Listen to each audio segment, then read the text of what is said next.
Hey everybody, just a quick note before we get started. There is some adult content in this episode, so if you have little kids in the car, you put the earmuffs on them or get them out of the car, whatever you need to do. Yes. If you want to listen to this episode, if you're offended by curse words, adult language, etc., Just turn it off now. yeah, go ahead and turn it off or save it for later. Also, by the way, we're coming to a bunch of cities with some tour stops. If you go to theminimalists.com/tour, we're starting with Boston, and then we'll be heading to other cities relatively soon. You can check that out there. All right, here is the episode dealing with critics. Enjoy. Enjoy.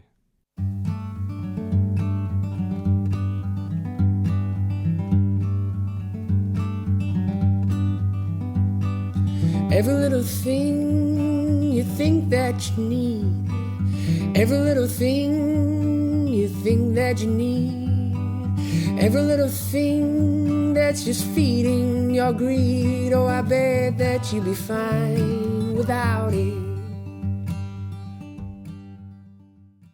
Hello, everybody. Welcome to the Minimalists podcast, where we discuss what it means to live a meaningful life with less. My name is Joshua Fields Milburn. And I am Ryan Nicodemus, and together we are the Minimalists. Welcome to episode 55 of the Minimalists podcast. Today, we're going to talk about critics.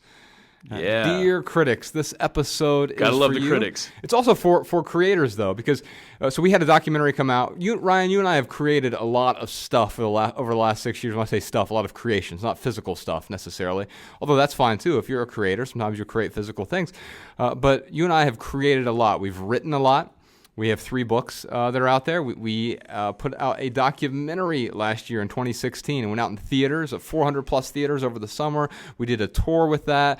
We've also created a lot of live speaking gigs with our TEDx talks. But then, Ryan, our documentary, it came out on Netflix on December 15th in several countries. And I tell you, man, it is the best. We've gotten the best response out of everything we've created, the most positive, heartwarming response from people. I don't even know what to do with all these positive responses. I don't know what to do with all these virtual hugs, right? and we've just had so many people who have really embraced this documentary, this message. We've had millions, if not tens of millions of people at this point who have seen the documentary on Netflix, and the vast majority of the feedback has been positive. Ryan, would you agree that it's well over 99% positive? I mean, it's I've never received this much positive feedback in my life from anything we've ever done. Yeah, the distant second would be Everything That Remains. So right. We wrote this book called Everything That Remains. It was a memoir about 5 years of our lives transitioning from hoarders to minimalists, basically, suit and tie corporate guys to being minimalists. And we got a lot of positive feedback on that. But the positive feedback has been an overwhelming tidal wave on this. But of course, Ryan, with that overwhelming tidal wave of positive feedback, what do you get? You get the criticism.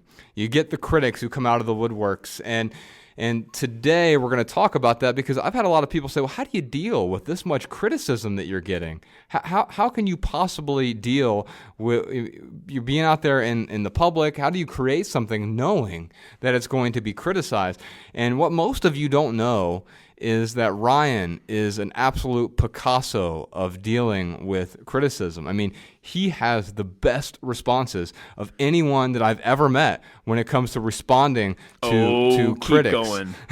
And so this message, or this podcast, may be for the critics, but it's more for people who create, for people who want to embark on creative endeavors, knowing full well that you're going to be criticized. So Ryan, I put together a selection here of mean tweets from some people who have seen the documentary, and I'm going to read some of these, and so I put them in several different categories, and so I'll read, so the first category, for example, is insults. This is the easiest one to start to deal with first. I'll read, there's 4 different tweets here that are insults from different people.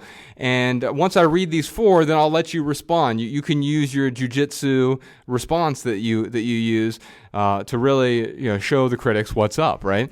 And so here's the first set of mean tweets. These are the insults that we received about the documentary. Okay, first one, Ryan. I love the scene in your shitty documentary where you were reading your journal in the desert. All right, so that's that. All right. No response yet because going. I know you'll tear this person apart with your response. The next one is seems very quote minimalist to go to a location on a plane and do a reading of some bullshit. All right, next one is all right. Next one is at the Minimalists. Y'all are the creepiest white people.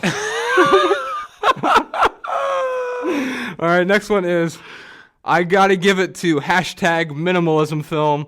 No other film will make you cringe more. A monument to being a complete and utter privileged cuck. I had to look that one up. Apparently, it's a cuck is a person who likes to watch their wife have sex with other people.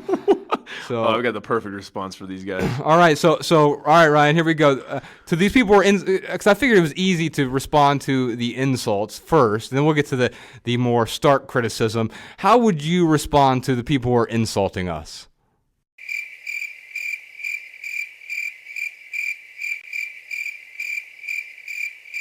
I keep those crickets in my pocket. Man, I think that's the perfect response. Well, let's move forward. Now, so we already dealt with the insults now, and now we're going to talk about, here are some tweets about privilege. This documentary being about privilege, right? Okay, so here's the first tweet. This film is about yuppies jumping from one extreme, keeping up with the Joneses, to another extreme, minimalism. It's not good. All right, next one is, at the Minimalists probably had a ton of money stacked away when they downsized. Why do people listen? I wish we did. The next one is, watching a documentary on Netflix called Minimalism. It's 100% white people under age 40 with no kids. Okay. All right. Okay, we'll sorry, wait go for ahead. your response because I know you'll tear them apart with this. All right, so here's the next one. Most of the people in hashtag minimalism film come across as groovy white male youth pastors. Okay, Juliet Shore, I think of her as a groovy white male youth pastor. But anyway, next one is at the Minimalists. Have you tried being poor? Now, see, I could respond to that and say, well, yes, I grew up very poor, but instead I'm going to wait for you to respond, right, Ryan? Next one is, this one was kind of funny. Hashtag minimalism film, a documentary about privilege. All right, so I have all these people talking about privilege. Now, I could very easily respond and say, well, if you think it's 100% white people, that probably is going to offend people like Leo and AJ and Patrick and the other people of color or diversity in our film. But I'm not going to respond with that. And when you could say there's minimalism is jumping from one extreme to another, you could respond by saying, well, minimalism isn't radical, it's actually practical. Or you could say, yes, I did grow up very poor on welfare and food stamps. Those could be ways that we could respond to these people, right? But instead, I know you've prepared the perfect response to these mean tweeters. Ryan, go ahead.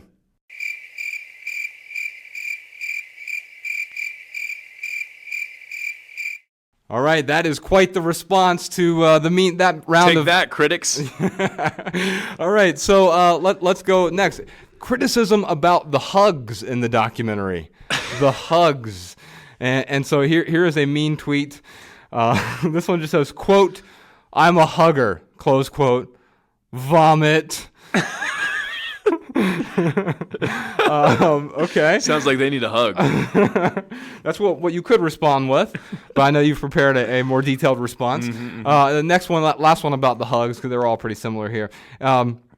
Which, by the way, we could respond by saying that it's probably the best feedback we've gotten is, I'm a hugger too. Oh my God, like that's the way I live. I'm introducing hugging to my family now. Thank you for that. But we're not going to respond with that. The way that we could respond, well, we'll get to that in a minute. Here's the next mean tweet. I'm enjoying hashtag minimalism film, except for when at JFM and at Ryan Nicodemus hug rape unsuspecting victims. That person sounds hugophobic. Take a shot for every quote, I'm a hugger, and then die. Yeah, okay, so let's respond to this criticism, right? This seems like valid criticism, Yeah. valid feedback here. How would you respond to these people?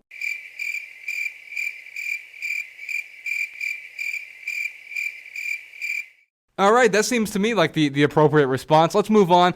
I have 2 more categories left, Ryan. The next category is about our hair. So here's the criticism about our hair. The first mean tweet is, let's get real. How much do these minimalist guys spend on hair products? All right. The next one, I don't know if this is criticism or a compliment. I'll let the people decide here. It says, you can't be a minimalist if you get $200 haircuts. And I'd just like to say thank you by saying that my haircut is a $200 haircut. If it looks $200, well then That's amazing. thank you very much. I'm going to tell Mario he does an awesome job on my hair. Yeah. Not Mario the plumber from the video game. No. There's a guy named The dude Mario. that cuts my hair, yeah. Okay. Well, how would you respond to these criticisms about our hair, Ryan? Let me think. Here's what I would say.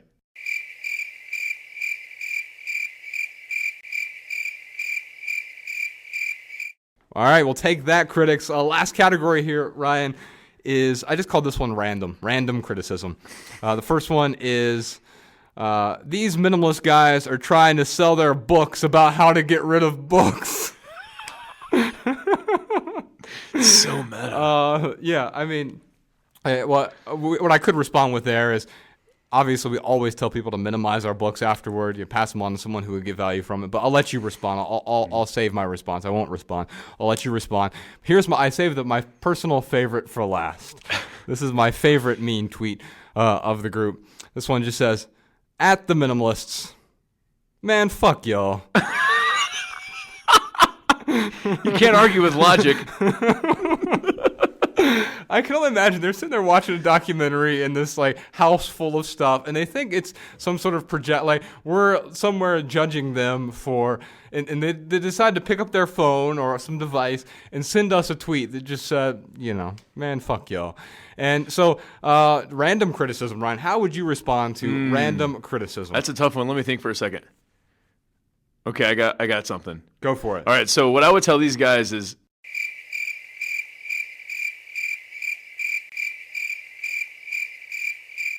Aha. Well, there we go. That's how we're going to respond to critics. I also wrote an essay that I'm going to put up on the site. I think this is more for creators than it is for critics. I'm going to read a quick excerpt from this real quick. This one is just called Dear Critics. Judgment is but a mirror that reflects the insecurities of the person who's doing the judging. So, dear critics, as fellow human beings, we love you, even amid your suffering. But you can take your criticism and shove it up your ass. Dear creator... this is going to be... I wrote this more for the creators, so oh my God. So here's the creators portion here. Dear creators, it's best to continue to create, even amid the vitriol. It's okay to accept trusted feedback, but ignore criticism. And I like to make that distinction. I surround myself with people and ask for their feedback and ask for them to challenge me. But I'm not going to ask every person I don't know to challenge me, because then I'm going to get a million bits of contradictory feedback, when usually it is often just criticism. So it's okay to accept trusted feedback, but ignore criticism, because the criticism isn't about you anyway. It's about the insecure critic. So let it go.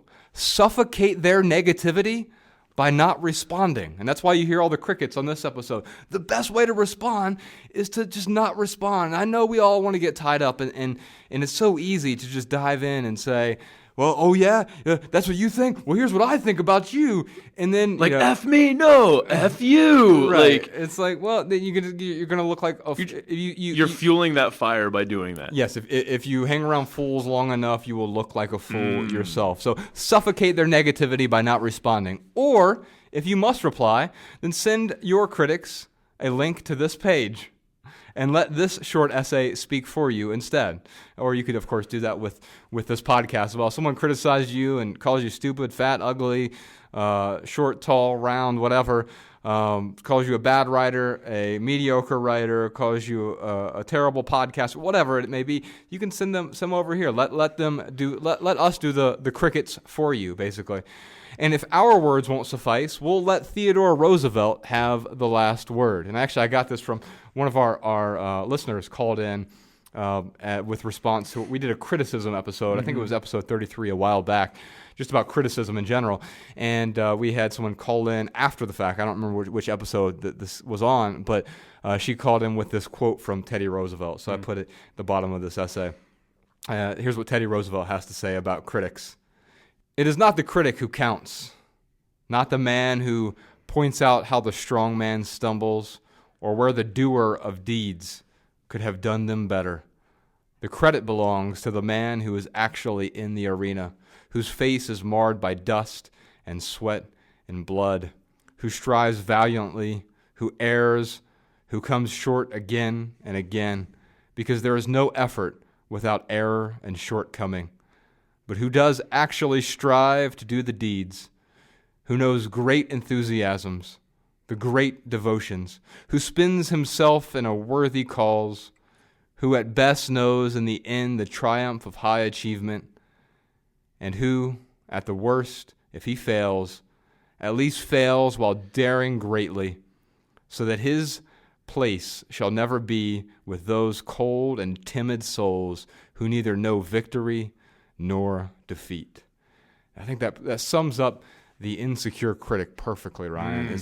These are people who don't know victory or defeat, and I know victory because I know defeat. And you know, we've failed a lot. That's the truth. Everything that we've created is not perfect, but that actually keeps people from creating. If you have this affinity for perfection, then you're not willing to actually put in the work.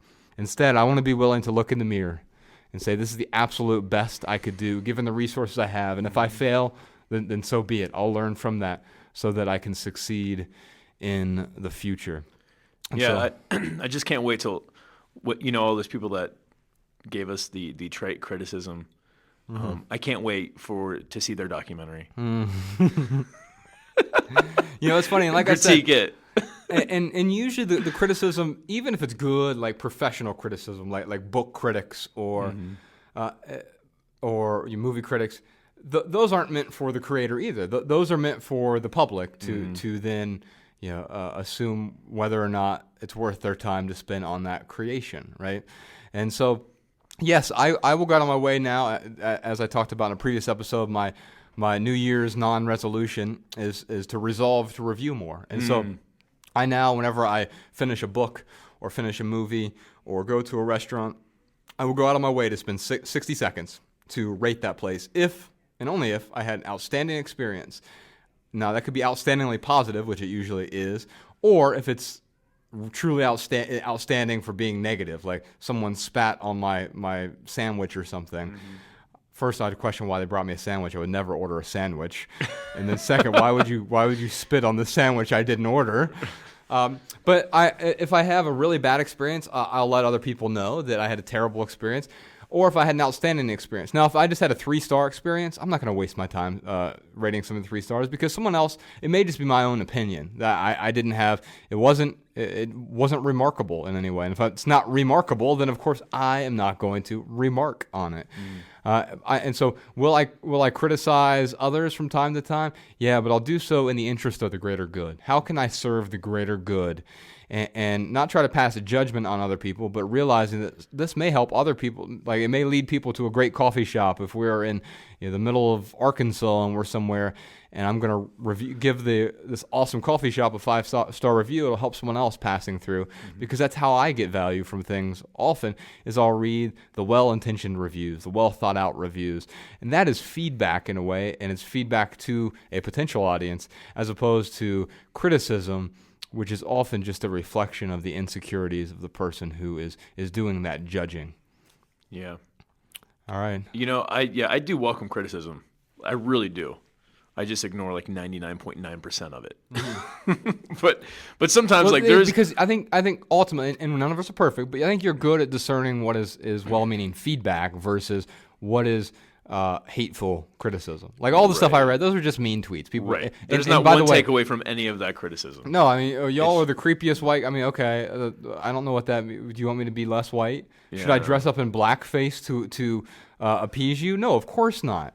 I'm not going to work. In fact, I think the best way to be a successful creator of something is to, during the creation process, not worry about what other people are going to think about that creation, because that's going to stifle your creativity, constantly worrying about the critics. I just want to quote Jay-Z here. Uh-huh.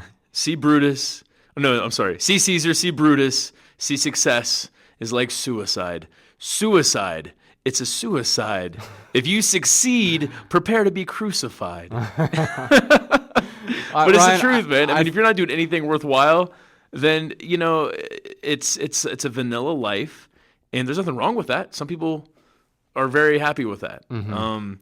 But yeah, I want to, well, be myself. Yeah. And if I, wasn't that creepy white guy, then I would be someone different. So I want to be myself, and B, like, I don't want to have a vanilla life. Like, I do want to make an impact, and I do want to make people think a little bit and stir the pot in a constructive way, not just to be subversive for the sake of it. But yeah, it's it's great to hear your criticism, but know if it's trite. We really don't give it any worth at all. Yeah, and we're not going to respond. You're not seeing me getting into the Facebook comments, trying to set the record straight. And I'll tell you, the criticism that drives me the most crazy isn't the one where I feel like, they have a point or whatever. It's when someone's just wrong. When someone says, the people in your documentary are 100% white, under 40, with no kids, that just tells me you actually didn't even watch the film. Right, or try being poor. They didn't even watch the first 20 minutes of it. Right. And so what I realize is that criticism is not for me. No. It's for them. And it's going to happen. It's inevitable. You're going to get judged and you're going to be successful. I'm not going to crucified. Name names or even hint to how I'm related to this person, whether it's a close relative or a distant friend or whatever. But someone on Facebook sent me a message, and they just literally they gave me this critique. I'm not even going to say what the critique was, but they gave me this critique and literally started out with a critique with, I didn't watch your whatever, and then like carried on with their critique. And I'm like, I just responded back, hey, thanks for the support. Like because it was such a weird criticism, especially if you haven't seen the film. I just was like, all right, well, I'm just going to give a weird response because I don't know how else to react to this. Can you imagine me giving a book review for a book I haven't read? Unbelievable. I'm just going to go here and rate it 1 star because I don't like the title. Yeah. So yes, at the end of the day, the best response to mean criticism is to not respond at all. And I think if you start there and you continue to create, then you're going to win at the end of the day, because if you dive down to that critic's level, that's exactly what they want. And if you want your own box of crickets to put in your pocket, just go to theminimalists.com/crickets. That's not a real thing. All right, Joe. If you have a comment or a tip about criticism, how you handle it personally, we'd love to hear from you. Also, if you have a question for the Minimalists, either way, you can give us a call, 406-219-7839. And let's add some voicemails right here, Sean. If we have a couple of tips and tricks from our listeners, this would be a good place to add them in. Hello, Josh and Ryan. My name is Mandy Bender. I am calling from Lincoln, Nebraska. I'm calling today because I have a great solution for what to do with an old wedding dress, especially if it's kind of outdated and not likely to be worn again. The hospitals in my area have a wonderful program. They have volunteers who take old wedding dresses and make burial gowns for infants. I think this is a great way to honor these children, and I know it is something the families mourning the loss of a child will find value in. Hi, this is Jessie Hazelwood in Austin, Texas, and I was listening to the podcast, and a woman commented about what's next. I've decluttered, and now what's next? And I think that I've experienced some of the anxiety that I heard in her voice about, okay, now what? And I think that I personally still feel the need to veg out and not work, but at the same time, I will go and check my email, and now that is a joy to me because I've cleaned it out, and the emails that I'm getting are telling me that I've got a new podcast, or it's my favorite shopping site. I really like fashion and researching fashion. And but I get to sit down and enjoy that and not worry about, oh, this isn't clean, my house is cluttered, and I need to get up and do something, and have that extra layer of anxiety on top. And then also playing my guitar, when I'm playing it, I'm not worried about all the things that I need to do. I can actually sit down and enjoy doing the things that I want and finding joy in my life. All right, y'all, that's it for this episode. If you leave here with one message, we hope it's this: love people and use things, because the opposite never works. Thanks for listening, y'all. We'll see you next time.